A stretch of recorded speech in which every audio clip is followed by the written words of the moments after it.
नमस्कार दर्शकों, स्वागत है आपका आज के हमारे कृषि दर्शन कार्यक्रम में। दर्शकों, आज के कार्यक्रम में हम बात कर रहे हैं गन्ने की खेती एवं नकदी फसलों की पैदावार के ऊपर। और इस विषय पर अधिक जानकारी देने के लिए आज हमारे साथ एक विशेष मेहमान हैं, जो हैं श्री राम प्रकाश जी, जो ऊना ज़िला के हरोली क्षेत्र में एक प्रगतिशील किसान है और सफलतापूर्वक जो है विभिन्न नकदी फसलों और साथ में गन्ने की खेती भी कर रहे हैं। तो सर, आपका हमारे स्टूडियोज़ में बहुत बहुत स्वागत है जी। तो राम प्रकाश जी, जैसे हमने बात की कि आप हरोली क्षेत्र में रहते हैं, तो अपना थोड़ा सा परिचय जो है वो हमारे दर्शकों को देना चाहेंगे, तो आप प्लीज़। सर, मेरा नाम राम प्रकाश है और मेरा गांव जो है वो स्लो है जी। और मेरी तहसील हरोली है जी। और मैं ऊना डिस्ट्रिक्ट का रहने वाला हूँ सर। और पेशे से मैं किसान हूँ और किसानी के साथ साथ मैं एक कलाकार भी हूँ और खुद अपने गाने लिखता हूँ। जी जी। और कविता वगैरह भी मैं खुद ही लिखता हूँ। अच्छा, कविता और गाने का आपको? हाँ जी, हाँ जी सर। तो जैसे अब हम गन्ने की बात कर रहे हैं आज के विषय में, आज के जो एपिसोड है, तो गन्ने की अगर हम बात करें तो आप सर गन्ना कैसे उगा रहे हैं, कब से उगा रहे हैं, और इस खेती में आपको ऐसा क्या लगा कि भाई हमें जो है गन्ना उगाना चाहिए? क्योंकि बाकी फसलें जो है मुख्य तौर पर सारे किसान उगाते हैं, बट गन्ने पर आप कैसे आए? सर, जो बाकी की फसलें हैं वो तो मैं उगाता ही हूँ जी। जैसे मक्की की फसल है या फिर गेहूं है, वो सारी फसलें मैं जनी में लगाता हूँ। उसके बाद मेरे मन में 2 साल से विचार आया जी। मैंने सोचा कि क्यों ना मैं गन्ने की फसल भी लगा के शौक में ही जी। तो हो सकता है जनी कि इसमें मुझे कोई मुनाफा और ज़्यादा मिलेगी जी। तो जो गन्ने की फसल है इसमें धीरे धीरे फिर मैं गन्ने की फसल को लगाना शुरू किया जी। तो अभी कितने एरिया में आप लगाते हैं गन्ना, अगर आप बताना चाहें कि आपके पास जैसे खेत रहते हैं तो कितने एरिया में जो है आप गन्ना आपने बीज रखा है या रोपा हुआ है? सर, गन्ना जो है 1 किले में यानी कि मैंने गन्ने को लगाया है सर। लगाया। और इसमें अगर हम खेती की बात करें तो किस तरह से आप करते हैं इस खेती को, गन्ने की अगर स्पेसिफिकली बात करें, क्योंकि उसमें हम देखते हैं कि पानी की जो है उसको ज़्यादा ज़रूरत होती है। तो किस तरह से आप खेत में बुआई या कटाई से लेके यानी कटाई तक जो है किस तरह से गन्ने को आप सर, गन्ना जो है सबसे पहले इसकी जो बुआई है जी, वो ट्रैक्टर के साथ होती है सर जी। ट्रैक्टर के साथ ओलियाँ यानी कि बनाई जाती हैं जी। ओलियों के बीच में, हम पंजाबी में ओलियाँ बोलते हैं, ओलियों के बीच में जो खाली स्पेस होता है उसमें हम बीज को बोते हैं जी। वो जो बीज है कम से कम 1 फुट का यानी कि बीज होता है जी। उसको हम बोते हैं। उसके बाद फिर उसके ऊपर ट्रैक्टर के साथ ही यानी कि उसको समतल कर देते हैं। हाँ जी, भाई कर देते हैं। और उसके बाद पानी की क्योंकि आवश्यकता ज़्यादा होती है, गन्ने वर्गीय फसलें जो होती है, तो उसको पानी की कैसे आप सुविधा प्रदान करते हैं उसमें खेत में? सर, पानी की जो सुविधा है, वैसे तो सरकार ने हमारे हर क्षेत्र में जी, हर एरिए में जी, सरकार ने रिग वगैरह लगा दी है, रिगें लगा दी है, यानी कि उससे ये है जो पानी है रिगों से आगे छोटी छोटी खेतों में डिग्गियाँ हम बोलते हैं पंजाबी में, डिग्गियाँ मतलब लगाई हैं।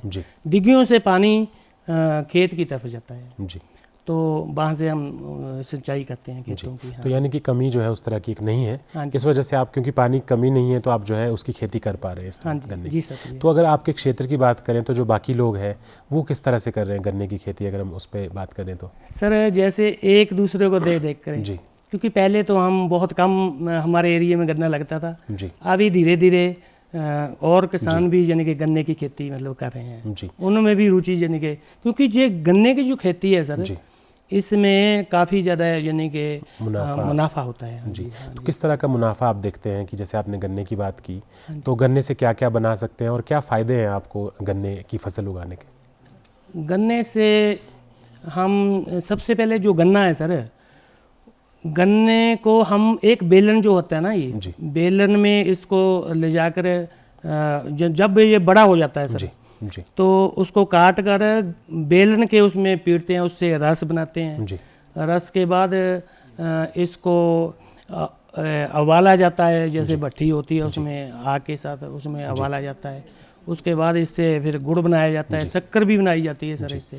तो यानी कि गुड़ और शक्कर बना के भी आप मुनाफा कमा रहे हैं। हाँ, और साथ में जैसे आजकल जूस वगैरह का भी सिस्टम रहता है, तो गन्ने के जूस भी जो है उसका हाँ, बिक हाँ, जाता है। बिल्कुल जी, सर। तो एक मुनाफे का सौदा है कि आप गन्ना जो है वो उगा सकें। हाँ जी सर। तो आपके क्षेत्र में जो अगर हम बात करें तो खेत की तैयारी के लिए आप क्या करते हैं कि हमने, क्योंकि गन्ना जो है जैसे हम देखते हैं कि ज़्यादा पानी सोखता है और बहुत सारी चीज़ें चाहिए होती है, तो आप उसको कैसे लगाते हैं? क्या बाकी फसलों के साथ लग पाता है या आप अलग से उसके लिए खेत देखते हैं, या किस तरह से व्यवस्था? सर वैसे तो गन्ना जो है वो वहीं लगाना चाहिए जहाँ आपने और फसल नहीं लगानी है जी क्योंकि और फसलें जो है वो गन्ने के खेत से ही सिंचाई कर लेती है सर। जी हाँ जी, इसलिए गन्ने की जो फसल है वो लगभग और फसलों से अलग ही लगानी चाहिए सर। जी। हाँ जी, हाँ। तो जैसे हम फसल की बात करें गन्ने की, तो किस समय में जो है लगाते हैं आपके क्षेत्र में लोग, और किस समय तक जो है कटाई हो जानी चाहिए, वो आप बताएं कृपया। सर गन्ने की जो फसल है ये मार्च महीने में यानी कि लगाई जाती है। अच्छा जी। मार्च महीने में लगाई जाती है और ये 1 साल की खेती है, जी पूरा साल इसको लग जाता है। जी। तो इसकी जो कटाई है लगभग जनवरी फरवरी में इसकी कटाई हो जाती है जी। और उसके बाद जो बाकी प्रोसेसिंग करनी है, आप गुड़ बनाएं चाहे शक्कर बनाएं, उस तरह से हो सकता है। हाँ जी, हाँ जी, जी। तो अभी तक जैसे हम देखते हैं कि गुड़ शक्कर तो है ही, एक चीनी जो है वो भी एक इंडस्ट्री है कि भाई चीनी भी कई जगह बनाई जाती है जहाँ गन्ने की ज़्यादा खेती हो।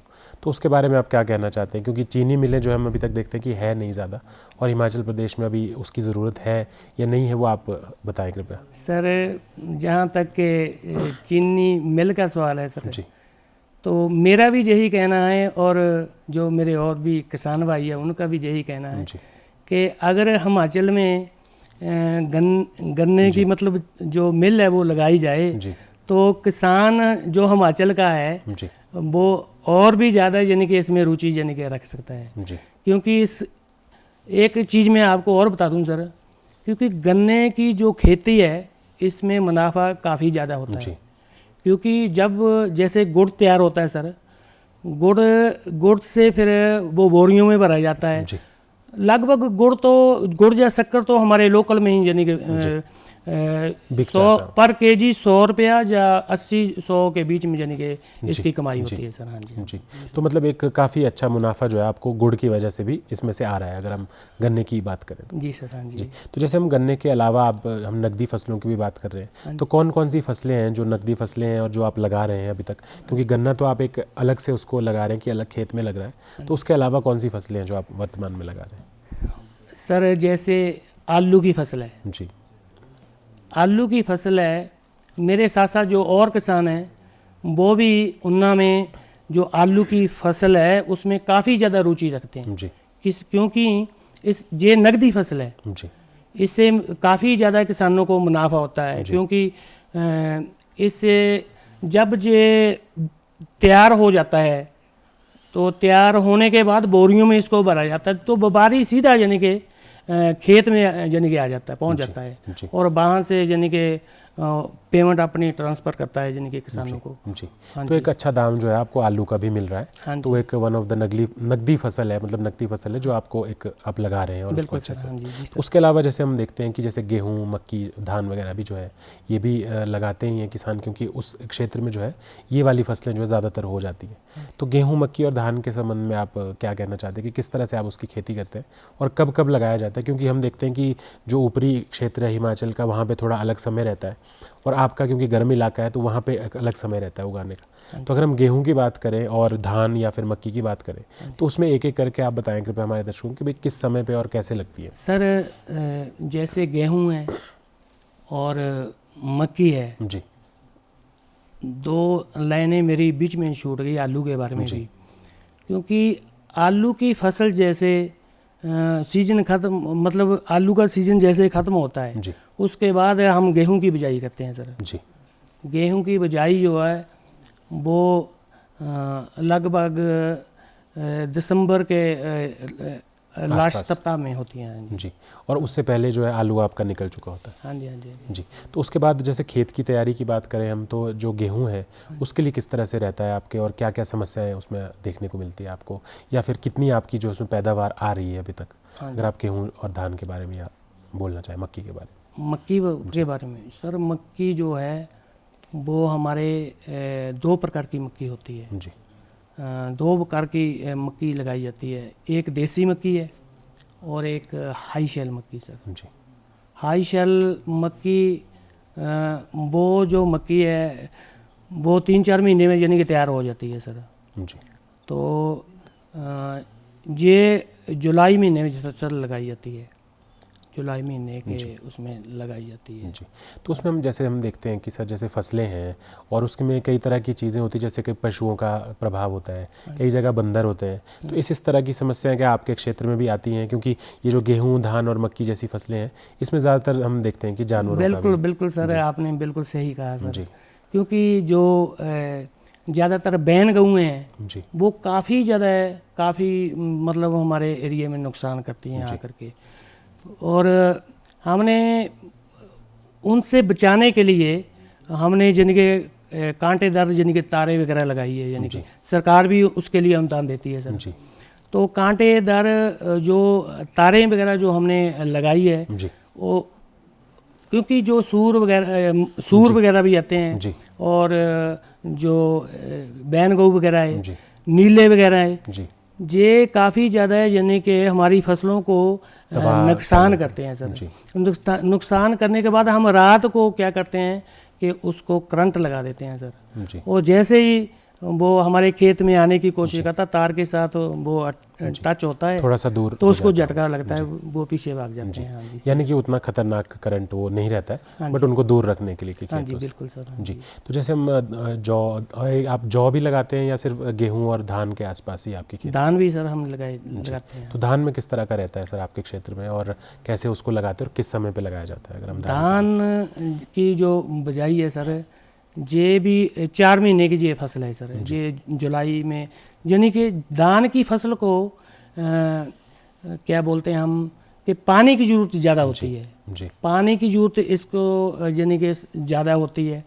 और पहले खेतों में हम यानी कि ट्रैक्टर के साथ इसकी भाई करते हैं, भाई के साथ इसको प्लेन करते हैं। प्लेन करने के बाद इसमें हम पानी छोड़ते हैं। तो पानी छोड़ने के साथ साथ यानी कि जो धान का जो बीज है वो थोड़ी थोड़ी कुछ दूरी पर लगाते हैं, क्योंकि साथ साथ में नहीं, कुछ दूरी पर यानी कि इसको लगाया जाता है। जी। और जब जैसे हम बात कर रहे हैं कि इन फसलों की बात तो हम कर ही रहे हैं, नकदी फसलों की, तो इसमें अगर हम खाद की बात करें, एक तो पानी बहुत मांगती है, दूसरा खाद भी चाहिए होती है ताकि वो जो है अच्छा उसको बढ़वार मिले। तो किस तरह की खादें पड़ती है और कब कब आप डालते हैं? चाहे आप गेहूँ में बताना चाहेंगे और मक्की या धान में, और साथ में आलू में भी अगर आप बताना चाहें तो किस किस समय पे जो है खाद का वो रहता है? जैसे सर आपने आलू की बात की, आलू की जो फसल है इसमें मेहनत बहुत होती है। जी आपने खादों के बारे में यानी कि बताया, जैसे हम शुरू में पहले तो देसी मैल बोलते हैं हम उसको, देसी मैल डालते हैं उसमें ज़मीन में, और मैल डालने के बाद हम उसमें कैल्शियम वगैरह, पोटाशियम वगैरह, ये जो जैसे वो दवाइयाँ भी उसमें यानी कि डालते हैं सर। जी हाँ जी हाँ जी। तो वो क्या समय रहता है उसका, अगर जैसे हम गेहूं की बात करें या आलू की बात करें, हाँ जी, सभी फसलों के बारे में अगर आप बता सकें तो किस किस समय पे खादें पड़नी चाहिए या डालते हर हैं? फसल में यानी कि अलग अलग जो है वो खाद अलग-अलग वगैरह समय यानी कि रहता है। डालती है। जी आलू की फसल में थोड़ा ज़्यादा मतलब इसको ये मेहनत करनी पड़ती है। जी जैसे कि आलू की जो फसल है उसमें एक सर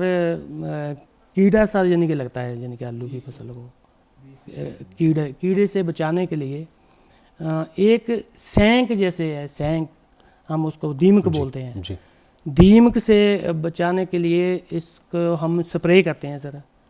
स्प्रे जो वो ऐसी दवाई है, वो है एक शीशी लिक्विड आती है, उसको बोलते हैं पासबान क्लोरो सर, जी उस नाम से उसको फिर हम उसका छिड़काव करते हैं सर इसको। जी।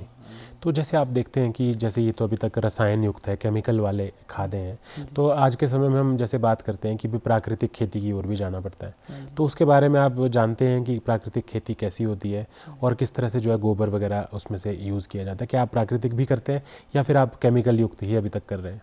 नहीं, प्राकृतिक खेती तो नहीं, जैसे जी हम यही दूसरा इसमें जी अभी तक खेती उसी विधि पे हाँ आप जी, हैं। हाँ जी, हाँ जी। जी तो चलो कुछ समय में जो है आप धीरे धीरे जो है उसको उसकी ओर भी अगर हम कहें तो भी आप आएंगे, जी सर। क्योंकि प्राकृतिक खेती आज के समय में जो है हाँ जी, बहुत ज़रूरी भी हो गई है, क्योंकि ये रसायन जो है हमें हाँ जी, कम भी करने हैं हाँ जी, प्रकृति हाँ से। जी। तो उसके अलावा अगर हम आलू की बात कर रहे थे तो सर आप जैसे, तो उसमें कौन सी किस्में जो हैं वर्तमान में आप लगाते हैं और किस तरह से उनका रेट आपको मिलता है अगर हम बात करें मंडी में?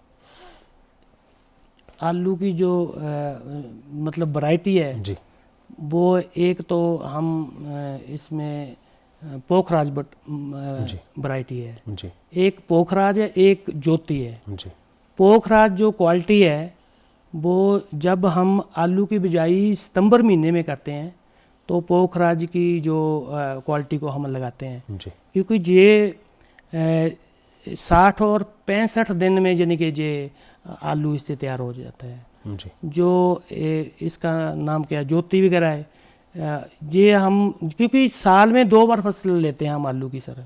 जी जो ज्योति वैरायटी है उसको हम लगाते हैं दिसंबर महीने में, जी वो भी, और अप्रैल महीने में उसको हम काटना शुरू कर देते हैं सर।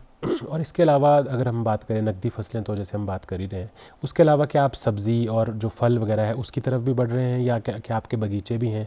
क्योंकि कुछ जो हैं जो फल है वो उस क्षेत्र में लगते हैं, जैसे आम हो गए या दूसरे फल हो गए, क्या आप वो भी कर रहे हैं, बागवानी भी आप कर रहे हैं, या फिर सिर्फ अभी तक खेती पे ही आप जुड़े हैं? बिल्कुल सर, जैसे बागवानी की बात है, बागवानी में हम जैसे उद्यान विभाग है वहाँ पर पॉली हाउस होते हैं, उनमें जो पौधे वगैरह पनीरी वगैरह नर्सरियों लगाते वगैरह हैं, से हाँ जी, आपको जो मिल हम जाता है? वहाँ से उसका सहयोग ले लेते हैं। जी जैसे आम, नींबू है, संतरा है और लीची वगैरह है, ये पौधे हम वहाँ से यानी कि लेकर आते हैं वहाँ से। तो आपने कोई अपने भी जो खेत हैं उनमें भी लगाए हैं कोई पौधे? हाँ बिल्कुल तो सर। कौन कौन से हैं कृपया बताएं हमें। आम का पेड़ है सर, जी तो जैसे नींबू के पेड़ हैं, जी संतरे वगैरह हैं सर। जी। तो क्योंकि वो इससे इतने वो हो जाते हैं कि आप उनको बेच पाते हैं, या फिर सिर्फ अपनी उसके लिए होते हैं, खाने के लिए? नहीं नहीं सर, ये जो पौधे हैं सर, पहले इनकी मेहनत हमारे को करनी पड़ती है। जब ये 3-4 साल के बीच में जब ये तैयार हो, 3-4 साल के बीच में ये फल देने लगते हैं सर। जी और जब ये फल देने लगते हैं तो इससे भी, जैसे संतरा है, जी नींबू है, आम है, यानी कि इससे भी काफ़ी अच्छा यानी कि मुनाफा हमारे को होता है। हाँ जी सर। जी। ये तो एक बागवानी की हम बात कर रहे हैं सर, क्योंकि आप इसमें देख रहे हैं कि फल लगने में जो है थोड़ा टाइम लग जाता है, बट उसके बाद वो आते रहते हैं, तो आपका एक इनकम का अच्छा सोर्स माध्यम बन जाता है वो। जी सर। तो उसके अलावा अगर हम बात करते हैं पशुपालन की भी, तो पशुपालन भी आपने किया हुआ है क्या? कोई गाय या भैंस आप लोग रखते हैं? इस तरह के चीज़ में आप जुड़े हैं कि नहीं है? क्योंकि एज अ किसान तो आपके पास होने चाहिए ही। हाँ जी, हाँ जी जी जी सर, हमने 2 भैंसें हमने रखी है और एक गाय भी हमने रखी है सर। तो उनसे भी क्या आप मुनाफा कमा पा रहे हैं? क्योंकि दूध और इस चीज़ों उसमें हम यानी कि दूध वगैरह जो है मतलब बेच देते हैं, क्योंकि खेतों से घास काट कर हम उनको तूड़ी वगैरह जमा कर लेते हैं, तो उनको हम, क्योंकि तूड़ी और घास हमारा अपना ही हो जाता है, जी तो इसलिए जो दूध होता है उसकी हम उसको बेच कर उसकी भी हम। जी। यानी कि जो नकदी फसलें ये जो लगा रहे हैं आप, गेहूँ धान जौ जो भी हैं, हाँ जी, इनमें से जो तूड़ी निकल रही है वो आपके पशुओं के चारे में भी काम हाँ आ रही है? बिल्कुल सर, पशुओं का तो हमारे को बहुत फ़ायदा है, क्योंकि उससे गोबर भी यानी कि जो निकलता है वो उसको हम खेतों में डालते हैं सर। हाँ जी जी। तो राम प्रकाश जी, जैसे आपने स्टार्टिंग में कहा था कि आप कलाकार भी हैं और गाने वगैरह लिखने का शौक़ है, तो आप क्या हमारे दर्शकों को कोई गाना सुनाना चाहेंगे अपने आवाज़ में? जी सर। जी, तो कृपया सुनाए जी। सर, मैंने जैसे सरकार हमारे को स्कीमें दे रही हैं जी, जो भी हमारे को स्कीमें दे रही हैं, एक दिन मेरे ख्याल में आया, मैंने सोचा और तो गाने मैं लिखता ही हूँ, क्यों ना यानी कि एक गाना मैं स्कीमों के बारे में, खेती बाड़ी के इसमें भी मैं लिख दूँ सर। तो एक गाना यानी कि मैंने तैयार किया है यानी स्कीमों के बारे में, तो वो है, हमारी सरकारों रे बड़ियों स्कीमों रे, बेलू मारे मौजा लागना। जी वाह। हमारी सरकारों रे बड़ियों स्कीमों रे, बेलू मारे मौजा लागना, मौजा लागना मारे रे मौजा लागना, मौजा लागना बेलू मारे मौजा लागना, मौजा लागना, ओ बेलू मारे मौजा लागना, ओ मौजा लागना, किसाना जो मौजा लागना। प्रधानमंत्री कृषि सिंचाई योजना चलाई के, प्रधानमंत्री कृषि सिंचाई योजना चलाई के, फल फूल सब्जी फुहारे सिंचाई के, फल फूल सब्जी फुहारे जो सिंचाई के, 80% अनुदान सरकार कोलों पाई के, बेलू मारे मौजा लागना, मौजा लागना, किसाना जो मौजा लागना। जी वाह। हो बेलू मारे फसल बीमा योजना चलाई के, बेलू मारे फसल बीमा योजना चलाई के, हो बेलू मारे फसल बीमा योजना चलाई के, हो फसल बीमा योजना चलाई के, फसल बीमा योजना चलाई के, आम किन्नू पौधेयारा बीमा करवाई के, आम किन्नू पौधेयारा बीमा करवाई के, उद्यान कार्ड बुवागारा बनवाई के, बेलू मारे मौजा लागना। जी वाह। हमारी सरकारों रे बड़ी से की मोरे, बेलू मारे मौजा लागना।